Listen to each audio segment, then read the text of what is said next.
Hey everyone, and welcome to today's webinar, Winning with Creators, your 2025 Marketing Playbook. I'm Nee Ahena, the founder of Net Influencer, and we're super excited to bring this webinar to you today. This is our first one of the year, and we hope to bring many more as the year progresses. Before we dive in, a couple quick housekeeping items. The webinar itself will run about 45 minutes with 10 to 15 minutes for Q&A at the end. Feel free to drop your questions in the chat throughout the session. This is meant to be interactive.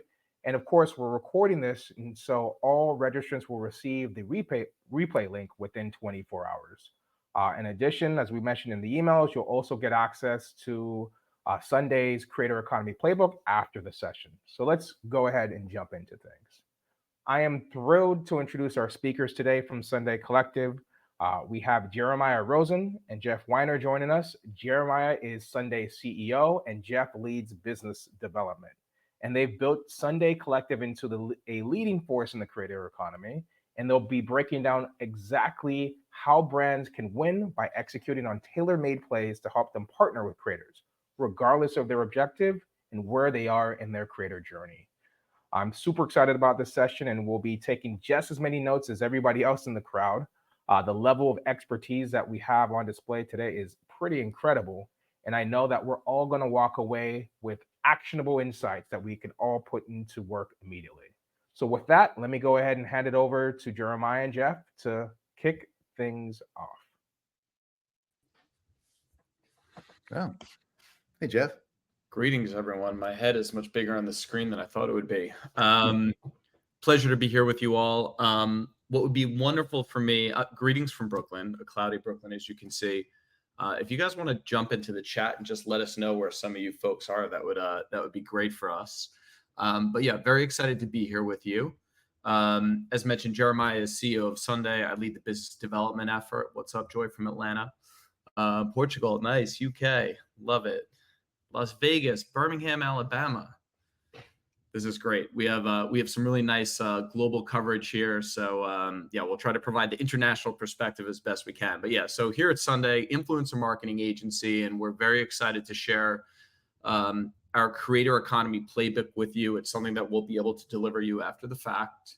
We're going to touch on a couple of different things. We're going to touch on influencer marketing in the traditional sense, and then we're going to talk about the way that we think about leveraging creators more comprehensively than just within the confines of the traditional social media platforms that we're accustomed to. With all that said, I guess we can just jump right in. Perhaps, Jeremiah, you want to share the screen, and we'll get to it.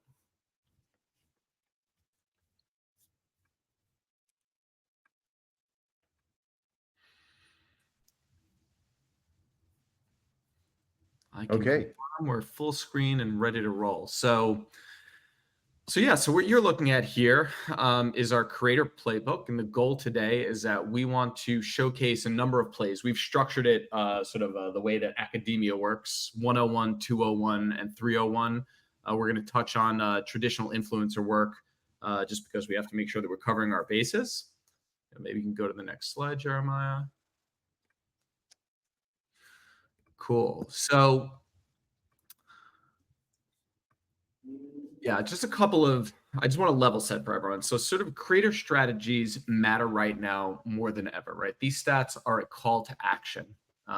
You're all working within the creator economy, and you're well aware that ignoring the creator economy from wherever it is that you sit, whether you're an agency, you're a brand, you're a creator, means falling behind in an era where customers trust creators more than they do brands. Engagement is hard to earn. So just a couple of things to level set. So 94% of organizations believe creator content drives more return on investment than traditional advertising. Certainly more affordable than getting a 30-second spot at the Super Bowl, which I think was something like $8 million this year. Fortune 100 brands have seen a 17 times engagement and 12x impression lift with creator content versus their own social channels in 2024. And then, of course, 71% of TikTok users are making impulse purchases after discovering products in their feed. TikTok Shop is the thing. And so just want to level set there. And really the question is, from a brand perspective, are you investing in the right strategies to capture this value? Our hope today is that we're going to show you some plays that are going to help you maximize your return leveraging the creator economy. So cultural relevance is currency.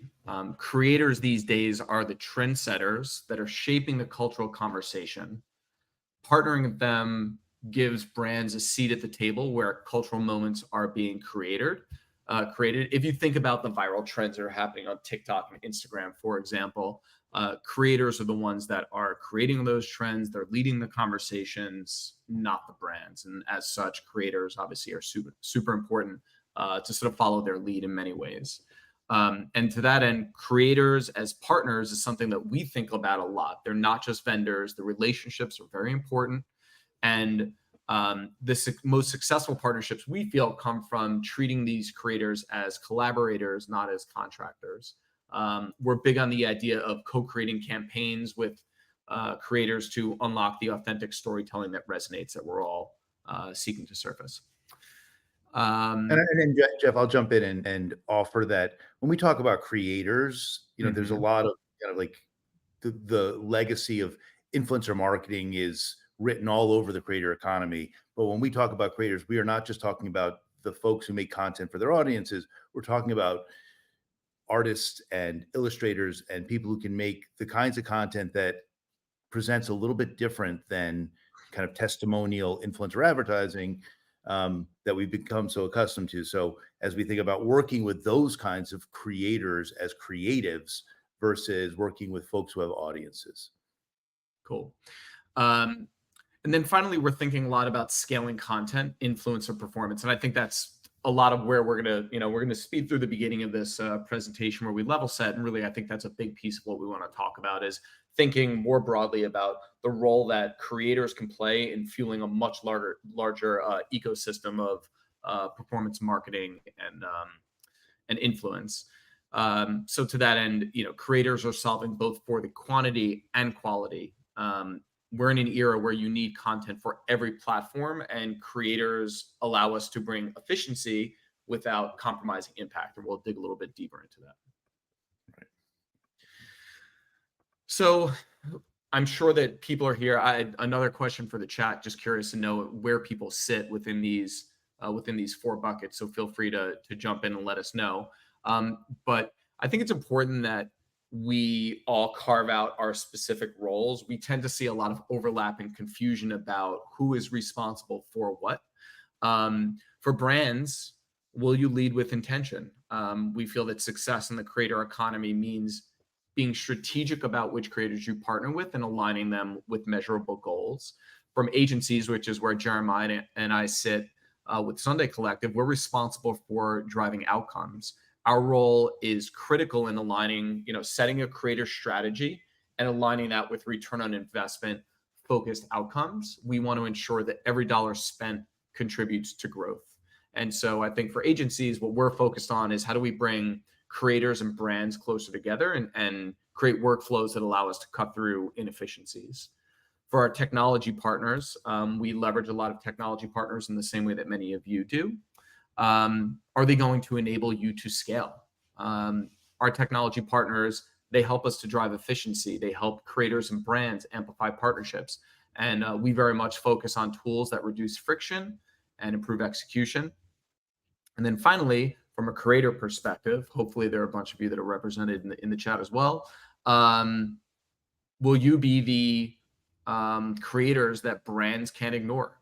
Your role is to bring cultural insight, your creative mastery, your relationship that you have with your audience. We're talking about traditional influencer marketing to help these brands be relevant. Brands don't just need creators, they need creators who are able to get results. Also, just calling out, you all are seeing the chat. I'm just looking at that right now. So it's great. So we have agencies, we got tech partners, we have brands. Lovely. So even some nonprofits, which is cool. So yeah, so today we're going to talk about strategies to win with creators in 2025. The playbook that we have built we've built it in such a way that it's a collection of actionable strategies that you can deploy no matter where it is that you sit. It is meant for all of you. So that is to say brands, agencies, and creators, and hopefully each group can take something from it. And then the challenge that we're putting forth lies in identifying the right play for you and your new unique goals, right? How much are you going to invest? What type of content should you be prioritizing? And how are you going to go about measuring success? And we have a little checklist. And really, there are sort of like 5 key points that we feel like every play needs to be able to speak to. It needs to be able to speak to the business problem that it solves. It needs to be able to drive measurable outcomes. It needs to fit into a brand's marketing mix. It needs to scale and have the ability to evolve. And then also, just generally, we need to be able to, if you can't clarify in a clear way, specify what success looks like, then we're all sort of missing the mark here. So the way that we've structured this is, again, 101, 201, and 301. We're going to touch on build, which is sort of traditional influencer marketing. We'd be remiss if we didn't cover off on that. And that's really the stories, the trends, the always on content, and so forth. Yeah. And for these build plays that we're about to talk about, our playbook would be incomplete without an influencer marketing section. It'd be malpractice. I could lose my influencer marketing license. But I'll just say that we really want to get to some of these more advanced strategies so that we can start talking about leveraging creators and influencers to drive, reach beyond organic channels, conversions, and loyalty. And some of that is very expensive and very hard to do in traditional influencer marketing. And the creator economy is presenting opportunities for us to be more agile and make a lot more efficient use of the dollars and the creators that are involved in it. So the way that this will work is Jeremiah is going to do all the heavy lifting. I'm just going to relax and just be sipping on my water, but I am monitoring the chat. So if you have questions, feel free to ask them in real time. I know that we have Q&A scheduled for the end, and we can indeed use that. But again, feel free to drop them in. We can make this a little bit more conversational. So Jeremiah, if you want to run with it, I would say let's do it. Yeah. So, we in our playbook that we'll send to everybody after this webinar, we've got, I don't know, a dozen plays. We're going to focus on, 4 or 6 of them, depending on the time here. But some of them are a little more, kind of fairways and greens. And this is one of those. This is about influencer marketing, keeping influencers front and center so that you can flood the feed with high impact, always on content. And so we think about this as a system, right? Being ever present, using influencers at all levels. So not just macros and celebs, but, micros and even nanos to drive impact, because people are finding your business and products in all sorts of interesting ways in social. And the key is daily visibility, particularly as, the algorithm ramps up and allows for people's content that's finding engagement to pop to the top. We also want to be fueling organic and paid growth, because we know organic reach only takes you so far. And we've been talking about, partnership ads, formerly whitelisting or allow listing on Instagram, and Spark ads for years now. But it's still the most efficient way for brands to deploy content in paid social, is with the benefit of the influencer's handle or channel or credibility. Keeps it authentic, but it also outperforms for us everything else our brands are doing in paid social. And it also gives us that veneer or halo of organic credibility. We want to make sure that we're sustaining engagement loops, and that's those, the formats and placements within those organic channels and in some paid placements that allow for remixes and stitches and Q&As to keep the content alive and fresh. So the more that creators and audiences and brands interact with each other, the more that platform algorithm pushes visibility. And it's not just about content, it's about conversations and keeping them alive. And then we talk about converting where it counts. And with influencer marketing, it's super important to have trackable links, whether that's to through affiliates or through social commerce, so that you're not just entertaining, but you're bringing home measurable data as well as sales so that you can justify more investment, and also so creators can get paid. So this social platform domination, it's designed for social, it's built to win. It is kind of part of our build section of the playbook, because this is something that everyone's doing, but there's a lot of room to improve. And I'd encourage everybody to, if you have questions, put them in the chat. Happy to talk about them. I'm going to move on to the next play, which is the Trend Connect play. And this is hitching your wagon to what's current and relevant in your audience's feed, because most of us aren't working with the kinds of budgets. We don't have the risk tolerance or the horizon to think that we can create trends from scratch. Best way to kind of find relevancy is not be random, but to have a system where you're identifying what your audience, what kind of content and people your audience is engaging with, and trying to replicate that, buy into that, and figure out how not to chase trends, but to be on top of them when they occur. And so as we talk about Trend Connect, it's having a system where you're watching and paying attention, just as you would do for anything you're doing in social, moving quickly to take advantage of these launch cycles so that you're not 8 weeks late on a piece of content, but you have the right kinds of creator and influencer partnerships to generate content that's going to move the needle, and then turning those cultural moments into business impact.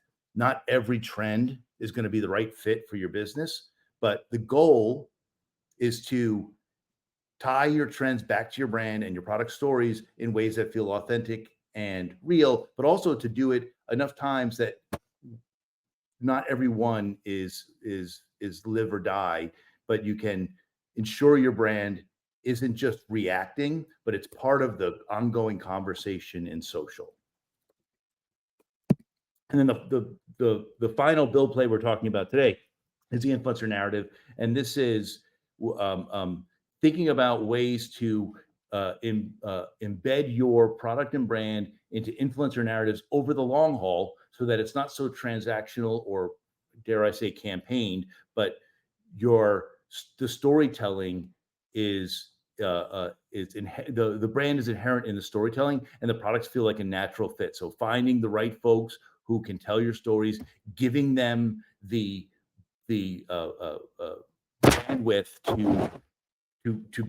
to create credible content, and then making their influence part of your impact.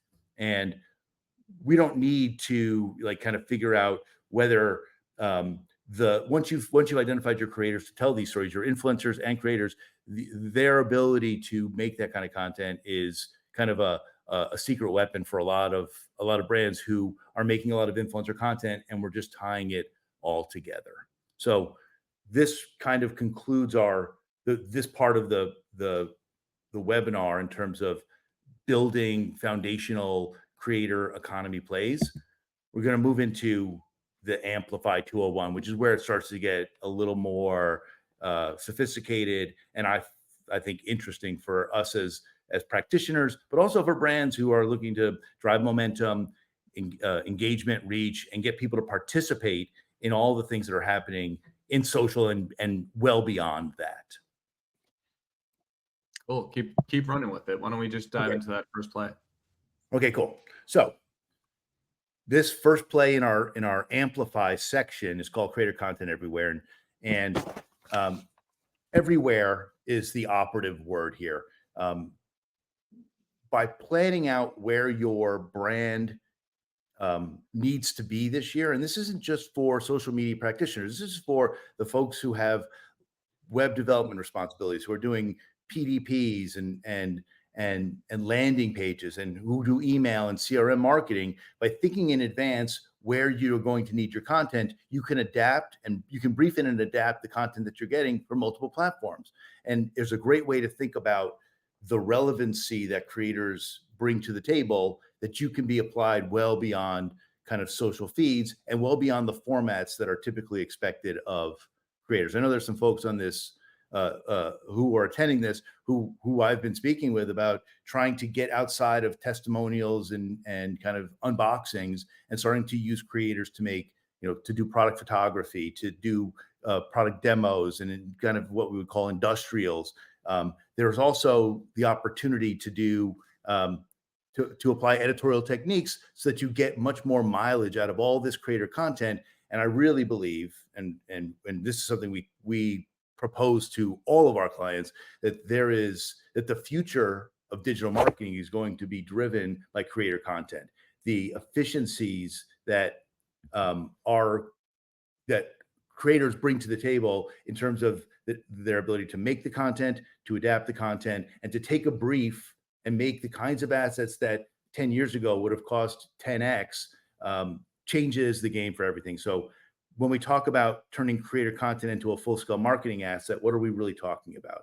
We're talking Jeremiah, about. let me jump in there for 1 second with a question for you, if that's all right.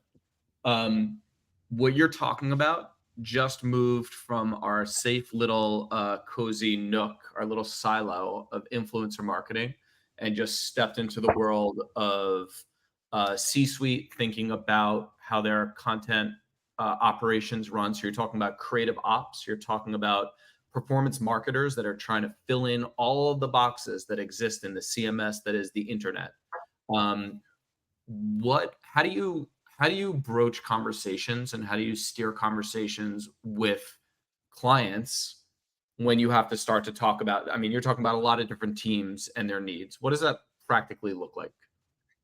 It frequently starts as a influencer marketing brief where we solicit incremental assets and start asking questions about, well, where else is this campaign going to live? And then we learn about all the different channels that are not in the room.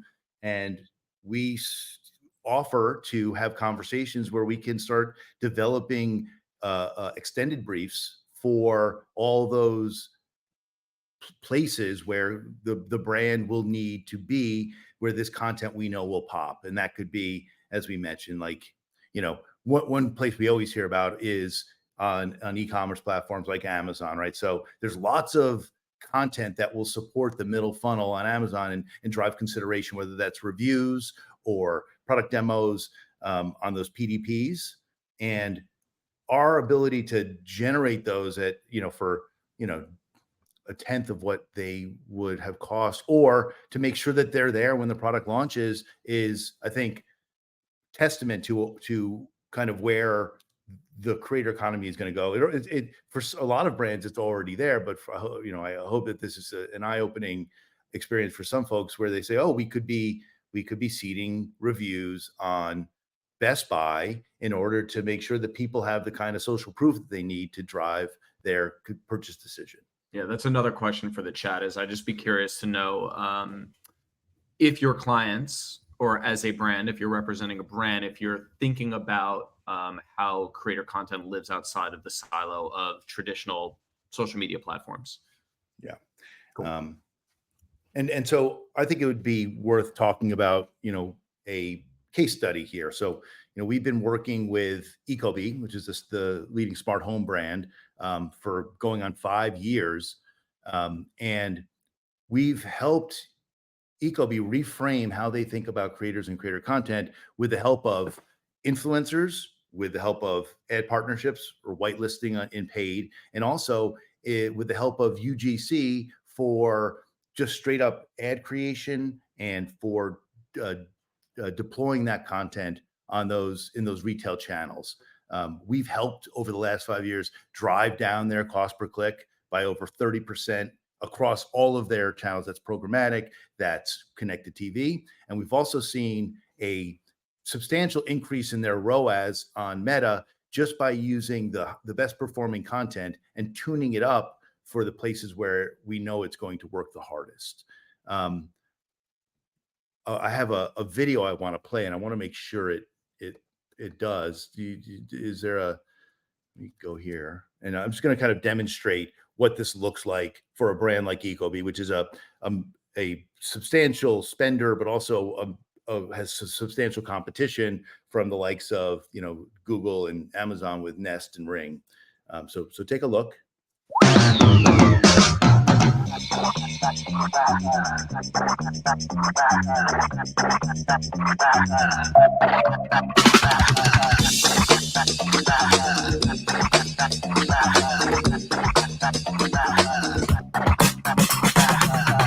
This right here is the Ecobee Smart Doorbell Camera.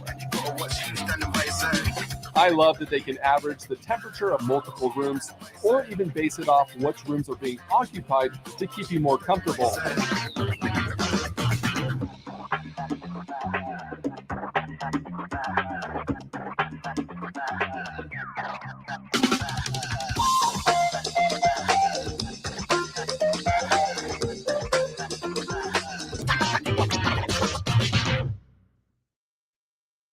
Okay, we're back.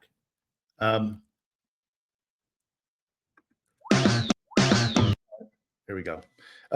So as you can see in that video, so there's everything from kind of product reviews on YouTube for new launches, all the way through the our studio tuning up creator assets for display, point of sale, retail, and what used to take weeks or months to map out, we're thinking about all that in advance. So that is kind of this creator content everywhere, thinking about the ecosystem that the creator content can feed, and then talking to all of the peers, colleagues, creators, agencies about getting that content made in advance and mapping it out. It's a very strategic way of investing with creators to get what you need. I will say, Jeremiah, that this is like, in my experience, performance marketers are desperate for more content. So Always. they find themselves in a situation where they want this. So I think that for anyone that's looking to go down this road, bring the performance marketer into the conversation to understand the reality of what their content needs are. And I think you'd be surprised at how comprehensive they are. We'll talk about versioning a little bit later, but that's another element of this. Right. So the second play in this Amplify section 201 is seeding and syndicating, right? Getting your product into the hands of creators so that they can tell your story to their audiences and deliver back both good and high and hardworking content for you to use in other places. So this is about building out a network of creators who have the right attitude, posture, sensibility about the kind of content they make, encouraging them to write reviews, building relationships so that they can be responsive to whether that's a new product launch or a trend, as we talked about earlier, and then making sure that you're tracking and optimizing that those offers and outputs so that you're able to justify and measure what's working. And so we would think about this as dozens to hundreds to thousands of products going out to people who you vetted or who have expressed interest, and then having them making content and integrating their content into your Amazon and your Shopify's, into UGC product powered product pages, and then also, of course, in post-purchase follow-up. So collecting all of that content, scrolling through it, seeing what really did drive the most engagement, and then turning all of that into revenue, into ads, and into content that you can feed back to social, that you can use in email marketing, and also across your website. Jeremiah, on that note, this is Nee. I'm going to, there's a question from Charlie Reed that I'm going to put on the stage. Let me know if you can see it. And the question is, do you see creator content working well in a CTV space? And so that's a great question. And yes, we do see it, and we actually get briefed for that purpose. And I don't know if if you're on YouTube TV or Roku, you'll see what looks like creator content, but it wouldn't be influencer assets. These are strategically briefed creators who are making ad-like objects that can then be deployed in CTV. And the best part about CTV is its ability to target based on interests. And so, yeah, the answer is more and more. CTV, I think, is going to be an extension of what's working for creators in social versus down-resing TV spots for those same placements. Jeremiah, I wanted to throw in one more. It's not so much a question, but Erica Moore put in a great chat, which is basically we definitely ask for rights to use creator content in other marketing channels, but that often comes with incremental fees, right? This means asking for a larger influencer budget or going for a quality over quantity approach. I'd be curious to hear your POV on quality over quantity and like how, at least how Sundae goes about bridging that gap. So, there's different classes of creators. And if you're working with a micro or a macro creator who's already able to extract a substantial fee, trying to get the rights to that content for, off-platform use or for longer or for using it in, ad partnership is a substantial incremental cost. When we start talking about content creators or UGC creators, it's our go-to-market strategy is we're going to need a perpetual license for this content, and here's what we're willing to pay for it. And we are definitely want to be creator patrons. We want to be overpaying a little bit and trying to get the right kinds of partners and paying them a little bit more than the right amount in order to do that. Our philosophy on quality over quantity is if we can get a few killer assets that are high quality, strategic, and authentic. Just because they're high quality does not mean they're inauthentic. There is a lot of chatter that I read about on LinkedIn and in other places that low res content is the way to go. That might work for some people, but we at Sundae don't take that approach. We are much more interested in premium assets that look great, sound great, and that we can then in our studio cut up, version, and deploy, and they work just as well, and they elevate the brand without having the brand marketers kind of avert their eyes when that content goes live. Love that. Thanks. Okay. Okay. So those are two of our amplify phase. As I mentioned, we have more in the leave behind, but we're in the interest of time trying to move through and get to kind of what's, I think, one of the most interesting places for us to play, which is in the monetization aspects of the creator economy in 2025.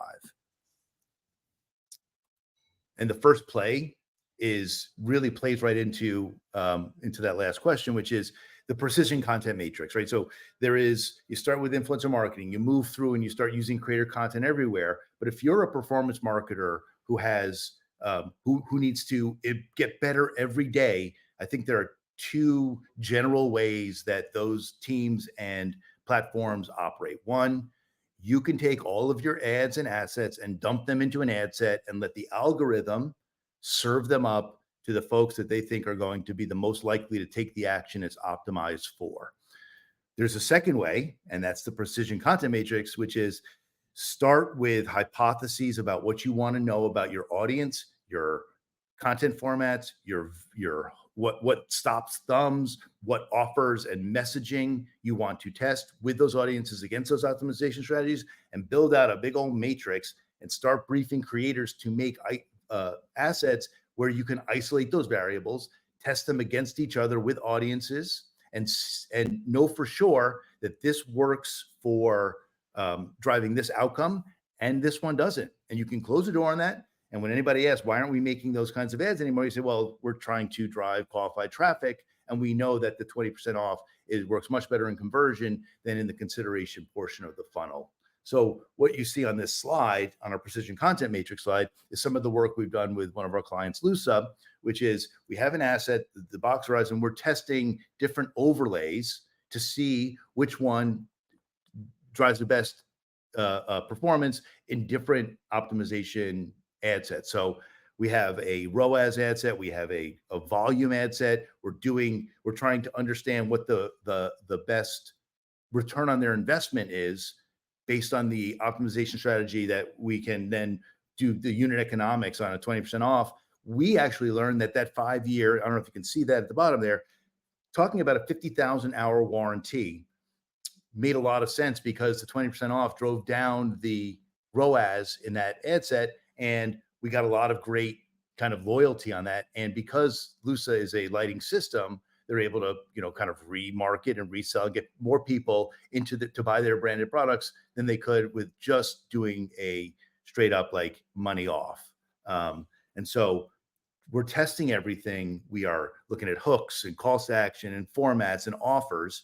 And then we are systematically knocking out the ones that underperform in the matrix. And then we develop new hypotheses about what we want to understand so that we can iterate around them conceptually and in terms of how we approach them from an editorial perspective. And every day we're better than yesterday. And frankly, it makes everyone feel like they're winning when they're spending, tens or hundreds of thousands of dollars a month in paid social. And so, we're taking Jeremiah, let me jump in here with a question. This is sort of tangential to what we're talking about, because some of these things you could do organically, but a lot of the learning is going to come as a byproduct of putting paid social dollars against some of this programming. So the question here from Anonymous is, how do you get the brand's media team to coordinate with their efforts as a creator activation agency? Any thoughts and guidance on that? How do I get the brand's media team to coordinate with my efforts? Well, look, I think that building out a matrix and then talking about what you want to test from a content perspective will align with what they want to test from a performance perspective. And we just had this conversation with a media agency earlier this week where we're going in and we have our offers, messaging, hooks, variables, all the things that we're making. And we now are going to port that over to the media agency's metrics where they have all of their optimization strategies. And that conversation goes really well because they go, oh, now we can start aligning on how we win every day in social by outperforming what happened yesterday. So the answer to that is be rigorous, be intentional, and plan ahead so that the content you're making today is different than the content you're making tomorrow. I think it's really important not to just continue to make the same ads with different creators or the same assets with different creators. Try different things, try different formats, figure out what works for your business or your brand's business, your client's business, and then test it. As you shrink that gap, sorry to interrupt you. As you shrink that gap between creator agency, let's call it, media group, right? What is the optimal time in your mind for, like, I'm just thinking about, media agencies, maybe performance updates once monthly. This is what we agreed to do. We did it. Here we go. In your ideal scenario, maybe even in instances where Sundae is controlling media budget, as we sometimes do, what is the optimal time frame to be revisiting these things and making changes, knowing that things change very quickly and so forth? So there are lots of philosophies here. Look, when you're first launching, you don't touch it for a while. You got to let it find its equilibrium for 4 or 5 days. But after that, on TikTok, every day you could be turning off assets and adding new assets to the campaigns, because that's the speed at which TikTok works. With Meta, it's a little bit different because a lot of the best practices now are cost cap campaigns where you do have a lot of assets being targeted to lots of different audiences. And so you need to not be too rash, and you need to make sure that you're running enough dollars through them. So it's not a time question. It's a budget question. Do you feel comfortable that you run enough dollars through that ad to ensure that you know that it's a winner or a loser? All right, let me ask you one more question, then we'll keep plowing through. Mel, don't we stop it in 5 minutes?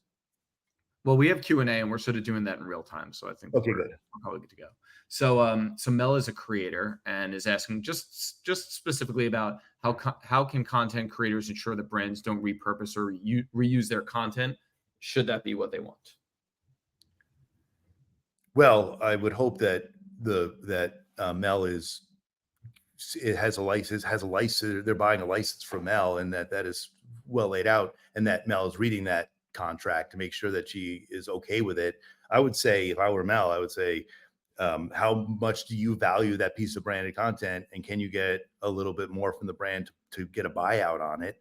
And if that's a real problem, I think for a creator, not necessarily an influencer, but for a creator, our posture on that is, we want to own that content for our clients, and we're willing to pay for it. Cool. All right, let's keep rolling.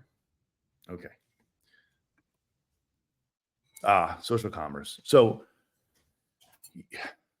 as TikTok Shop has exploded over the past 12 months, and as Instagram and YouTube and Pinterest all have their plans in the works or live for social commerce, turning creators into revenue engines it's going to be in everybody who sells on the internet is going to be leveraging social commerce in 2025. And so the goal here is to figure out how the platforms operate for your brand or your business, and whether you're a creator or you sell a product.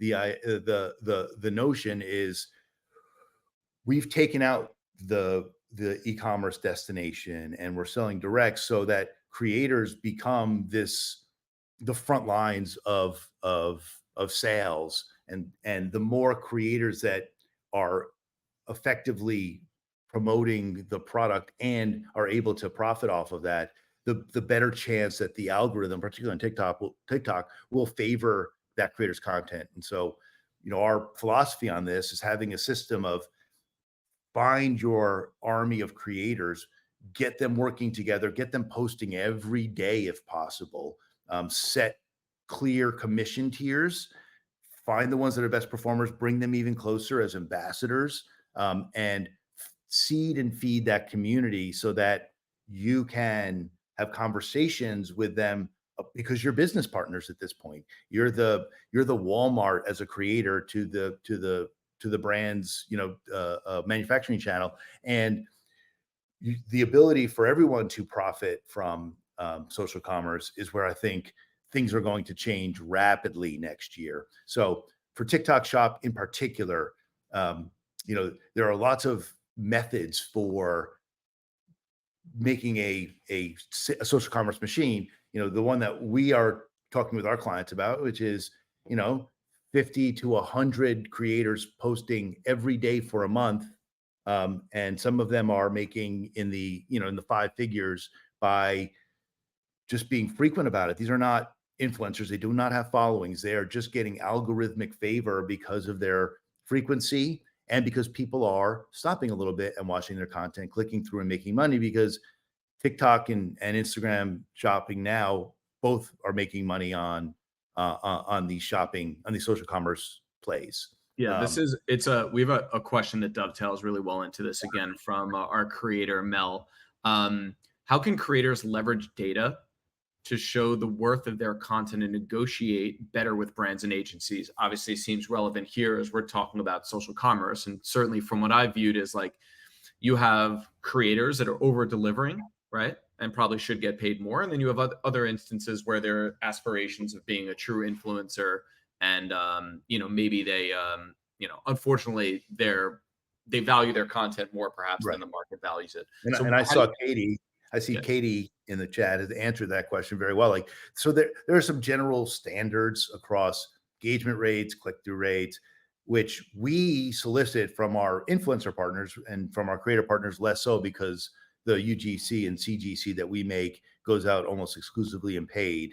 But for folks who have audiences, influencers who are being used, it is about, does your content and audience react more favorably to your content than industry standards? That alone makes you a kind of a unicorn and an attractive candidate for the right brand. It's knowing that the industry, let's say you're a beauty influencer and you can get and your audience responds or clicks or engages at a 4.5% engagement rate. Well, people are going to want to work with you no matter your size. There is a place for you in this creator economy. Yeah, and we definitely have clients that I think are very equitable on this front. I think that the good brands, the equitable brands, are looking to make sure that, and this is what we were espousing earlier instead of our 101. It's so important that you have a symbiotic relationship with your creators, right? You are not vendors as creators, you are brand partners. And generally what we see is, like, we have one very big technology client, and they're bringing the creators that we've introduced to them to events all around the world. So there are definitely folks out there that are like good actors that are looking for everyone to benefit. But let's go back to social commerce. Let's keep it rolling.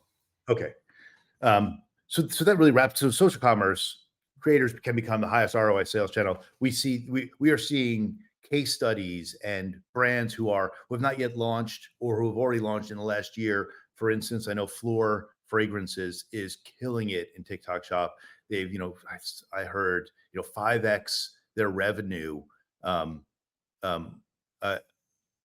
year on TikTok Shop, strictly from having a creator army with whom they were seeding their product and sharing in the profits.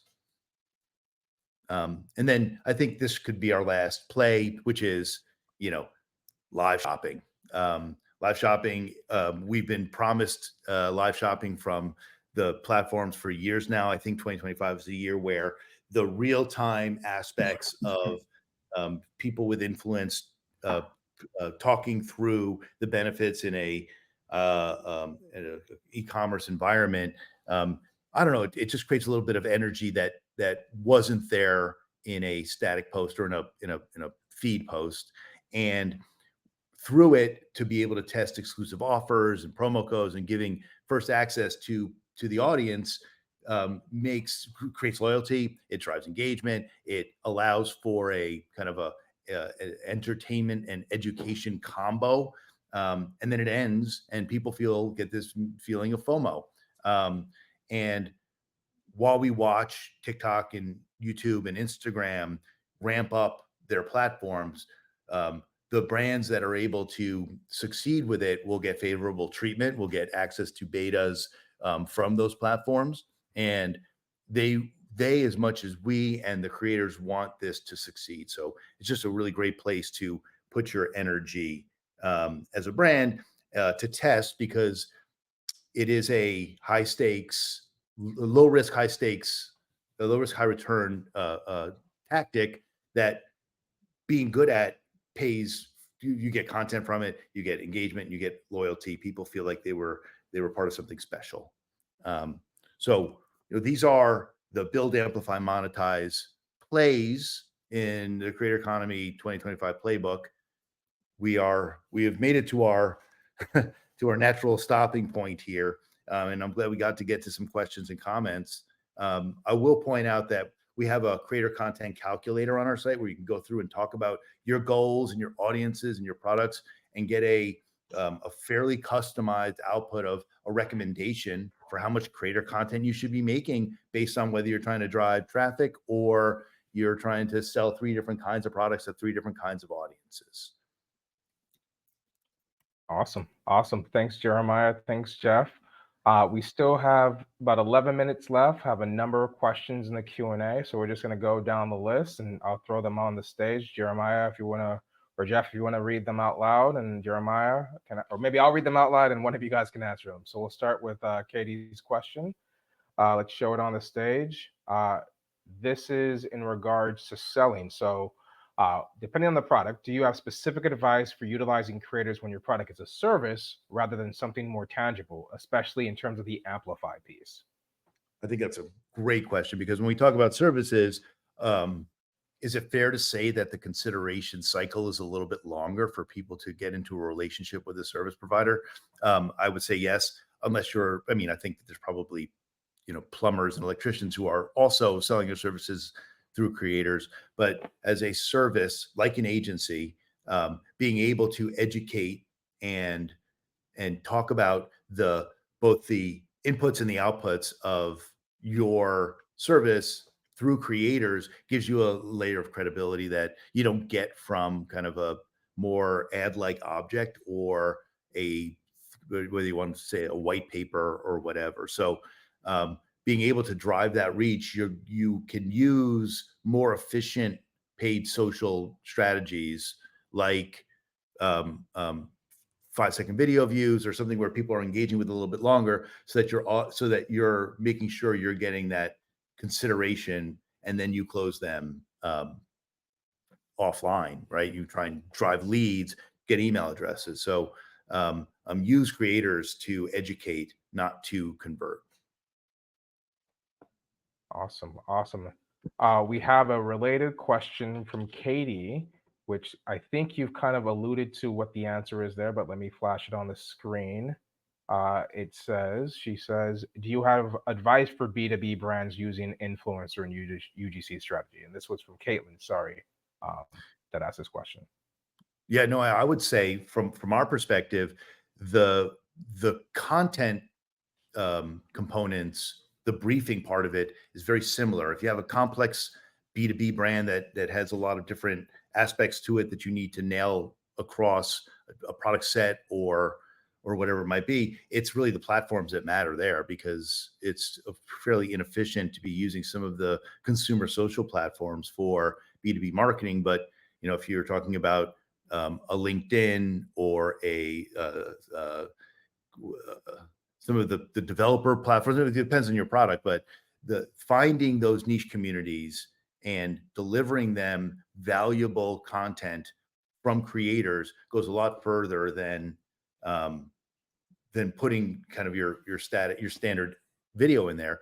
As well, bring creators to your booths at trade shows and have them make content, have them engage, have them be smart about the product story, so that you can particularly leverage, influencer storytelling, so that you get the third-party credibility, the social proof that I think B2B buyers are different in their expectations for engaging with a brand that's selling to them on the internet. Awesome. Cool. Question from Erica Moore. My company's products are high dollar and not sold via e-commerce. Customers must buy through one of our dealers. Our lead to close process isn't perfect right now. What metrics would you focus on to identify a successful creator partnership? Well, certainly you want to have hand raisers. You want to know who are the people who self-select for Watkins Wellness, right? And I would think that there are mid-funnel conversions, like sign up for a consultation or download a piece of content or a white paper, that would allow you to understand both who and what drives those folks closer to converting, right? You're not going to sell them, I guess you're not going to sell them on an e-commerce platform, but you can certainly start building a relationship. Awesome. So a related question, or a similar question, is what tips do you have when your product, I assume this is a consumer product, it's a high value service, like a travel experience or an experience. You can't send everybody on a $5,000 trip to Bali. Well, we should all try and get a free $5,000 trip to Bali. But when listen, I think that the same principles apply. You definitely want to brief your influencers and creators to talk about the value of it. They don't have to be in Bali to want to go to Bali. And so you don't have to, every piece of content doesn't have to be on the ground in Bali. And I imagine that the person who wrote this doesn't necessarily send people to Bali, but try different formats. Try a listicle piece of, like, different content formats can drive interesting engagements, so that when you're talking about all the different components of a person's purchase decision for a high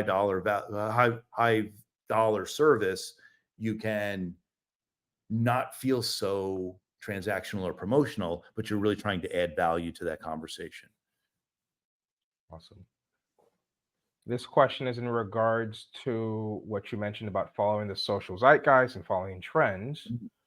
What are the best tools to find out the trends relevant to my audience? Well, so there are platforms, right? So there's like Sprout social listening platforms that can very quickly dial it up. You can also poke through the comments of creators or influencers or people who have audiences that you want to attract, and see what kind of content they're making and what kind of content their audiences are responding to. I mean, that is this cycle of getting smart about what your audience cares about versus what you care about as a brand, because frankly, no one likes people come in and just try and sell all the time. They want to establish a relationship based on mutual interests. Fantastic. This question, Jeff, reposted it from the chat. I don't have the name in front of me, but this was in regards to reviews. Has anybody had feedback from clients about the FTC update regarding reviews and social posts? I guess, how do you navigate compliance there, given kind of the FTC's continued rulings in the space? Right. So there's platform guidance. So whether you're on Amazon or another retail channel, there is SaaS guidance, and then there's ever-changing regulations. And our best practice here is do not solicit positive reviews, send out products and solicit a review. Okay. I mean, that seems to be the safest harbor there, is just, you in all cases, we never have heard that you're not allowed to solicit reviews. You just can't guide them too closely to make them 4, 5, 6-star reviews. Makes sense. Okay, kind of coming into home base now. And this is on trend. Obviously, the red flag trend is going crazy on TikTok right now. So this is definitely on trend. So because we have brands, agencies, and creators in our audience, I guess if you can think about some red flags brands should think about when they work with agencies should be thinking about when they're working with brands or creators should think about when they work with either a brand or agency. Let's go brand, agency, creator. What are the red flags you should watch out for to make sure you're working with a reliable and trustworthy Great. partner? Yeah. So look, the creator economy is lousy with red flags. A lot of people want something for nothing. Brands want it. Creators want to be given products. Our red flags, because we work with all three of those classes, for brands, we want to make sure that they understand what's possible and they have a vision for what they're planning to do. And if they can't articulate the outcomes that they expect to see because they either don't have the data or the experience, we get nervous that we're going to be doing a lot of hand holding. For the red flags from an agency perspective, it's always like, we need this. Why don't we have this yet? Agencies are always under immense time constraints because they're usually being asked by their clients to deliver very difficult things in short amount of time. And then from creators, the red flags from us are non-responsiveness and inability to get a contract done. We do screen for professionalism, and we want to be working with creators and influencers who are going to get back to us, who are going to take notes, and who have proven that they understand the dynamics of the brand creator relationship, which is, we need something specific and we've laid that out in our contract, and we expect to get it. And if all of a sudden we aren't getting that, that leads to real red flags in the upfront. Awesome. And final question, especially this relates to TikTok Shop, but we know we have creators on the audience that are on TikTok Shop. And I guess, how can I convince creators to work with me on an affiliate basis? Well, the affiliate universe is so offer driven. I think that you need to take a haircut on your profit margin, at least in the beginning. Figure out how you can make relationships with folks who want to make money, and bring in creators who understand that that this is going to work for them. I mean, if the creators don't think that they can make money selling your product, they're just not going to be interested in making that content, particularly influencers. But it also goes for, like, in that TikTok Shop conversation, the brands that are succeeding right now in TikTok Shop have like sub $60 products. If you've got a $250 product and you think influencers or creators are going to be anxious to get $8, a 2 or 3% commission, it's just not realistic. I think you got to change your dollar expectations as a brand on what it's going to cost to stand up a successful affiliate program. Awesome.